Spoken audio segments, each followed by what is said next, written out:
Bon, parlons de la liste de Jeffrey Epstein, c'est sûr qu'on veut savoir. Et là, les gens sont tous contents de dire Trump, hier soir, il a dit il a demandé à Pam Bondi de tout déclassifier, pas tout déclassifier, hein, faites attention, les informations, parce qu'il est tanné d'en entendre parler. Fait que je vais vous lire exactement le post de Trump basé sur la quantité ridicule de publicité qu'on donne à Jeffrey Epstein. J'ai demandé à la procureure générale, Pam Bondi, de produire tous les documents pertinents du grand jury à l'autorisation de la Cour.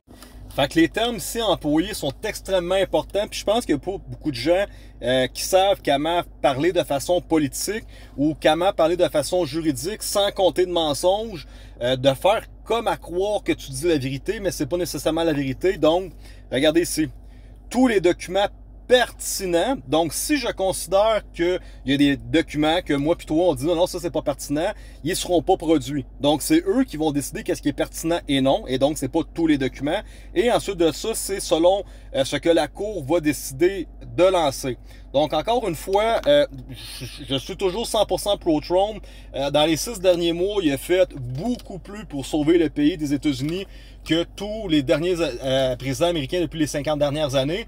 Mais je pense quand même que la guerre est beaucoup plus forte. Lui, il a fait son bout de bâton. Il a fait son bout de choses à faire.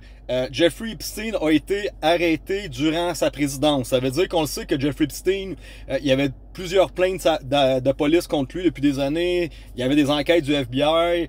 C'était fermé. Ça veut dire que le directeur du FBI est impliqué dans ça.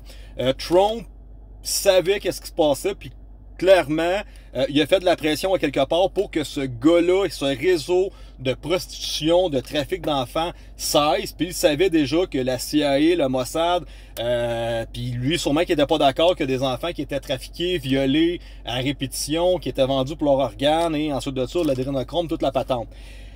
Mais je pense quand même qu'il y a des noms qui sont tellement gros sur cette liste-là. Des multimilliardaires, des princes, des rois, des gros ministres, des gros avocats, puis tout ça, que je pense que la pression, pareil, ne lui permet pas de sortir la liste des noms. Il y a des gens réellement qui sont tellement puissants qui disent bon mais parfait, si tu donnes mon nom, on pète une bombe atomique là-bas. Ah ouais, ok, donne-les mon nom par exemple, mais ce pays-là, ben, on va le bombarder au complet avec nos amis. Fait que la contre-mesure, c'est pas juste de dire oh, on a la liste des noms puis ils vont se faire arrêter. C'est que ces gens-là sont tellement puissants, sont tellement riches, qu'on parle maintenant que ce soit les Rockefeller, les Rothschild, toutes ces choses-là. Ces gens-là, s'ils s'en vont en prison, ils ont des contre-attaques qui vont se créer par leur avocat, par leurs contacts, leurs affaires. Puis là, mais ça va se mettre à péter à gauche pas à droite. Puis il y a malheureusement des victimes qui vont mourir juste parce que eux autres, ils font une contre-pression pour être sûr et certain que cette liste-là ne sorte pas. Dan Bongino puis Kash Patel, quand tu étais blogueur, c'est super le fun de dire je vais la sortir jour 1, la liste de Jeffrey Epstein, je vais la sortir. Tu te pètes les bretelles, c'est le fun pour tes followers. Mais quand tu es assis sur la chaise pour de vrai, puis que là, t'as le vrai meeting qui dit, regarde, ça, c'est la liste des personnes qui ont été à Jeffrey Epstein.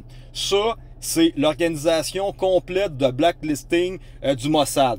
Tous ces agents-là, c'est des agents secrets. Tu comprends-tu que la journée que tu vas publier ça, Kash Patel, mon ami, non seulement toi, tu vas mourir, mais tes enfants vont mourir torturés, ta femme va mourir, ta grand-mère va mourir, ta famille au complet va mourir. Tout le monde va partager ça sur ses réseaux sociaux, disant hey, tous les membres de la famille de Kash Patel se font éliminer les uns après les autres. Et malheureusement, on ne pourra pas rien faire. Tout le monde va savoir que tu te fais éliminer.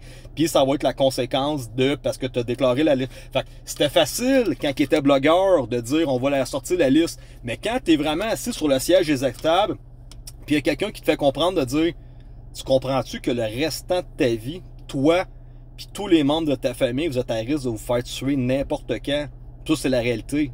Donc, ouais, la liste de Jeffrey Epstein, j'avais des couilles avant quand j'étais blogueur, mais j'ai un petit peu moins de couilles quand que je réalise finalement c'est quoi les conséquences de tout ce qu'il peut avoir. Puis ces personnes-là peuvent réellement menacer de faire sauter des pays au complet, puis de tuer des dizaines de milliers de victimes. Juste parce que tu as voulu sortir la liste, ben check bien qu'est-ce qui va se passer. Donc, regardez ici la dernière information qu'on a.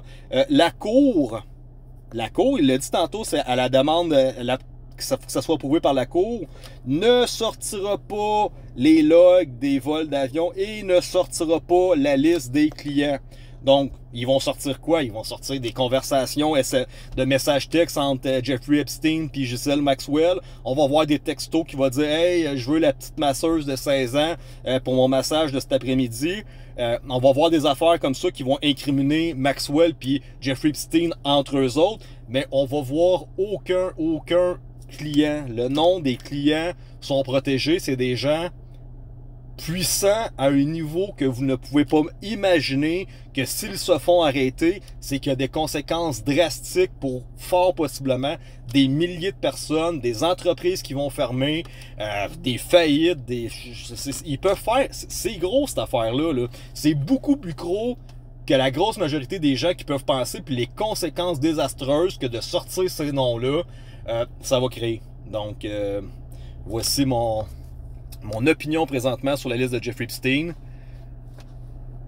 Trump, il a fait ce qu'il avait à faire. Il a arrêté ce réseau-là. Il a mis derrière les barreaux Jeffrey Epstein puis Ghislaine Maxwell qui contrôlaient ça. Il n'y a plus de trafic d'enfants sur ce style-là. Mais les clients sont malheureusement intouchables.